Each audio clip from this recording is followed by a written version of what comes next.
suppose ধরো তোমার দমে টাকা হয়ে গেছে 20 কোটি 100 কোটি 200 কোটি 1000 কোটি প্রচুর টাকার মালিক তুমি তুমি এসে পরে তুমি বাইরের থেকে তুমি 50 কোটি 60 কোটিতে এসে তুমি বাইজি নিয়ে এসো তুমি বাইজি লাচাও তুমি যা ইচ্ছা করো কিন্তু ব্যাপারটা কি জানো যে নাম তোমার অনন্ত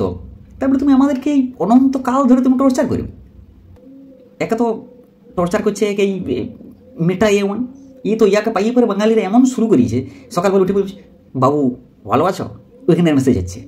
যারা লোনলি যারা ডিপ্রেসড আছে তারা সব জায়গায় ওই জায়গায় how can I overcome from this kind of depression সঙ্গে সঙ্গে অ্যান্সার দিচ্ছে বড় বড় এত বড় বড় ইংলিশে দিচ্ছে আপনার ইংলিশে বোঝার ক্ষমতা নাই তখন আবার ওই ইংলিশটাকে যারা আবার রিসেন্ট করছে আবার ফরওয়ার্ড করছে বলছে please translate it into Bengali তো এক যন্ত্রণা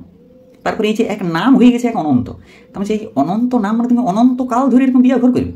pre wedding pre wedding pre wedding pre wedding তারা প্রি ওয়েডিংয়েই কাটা নেই এখনো পর্যন্ত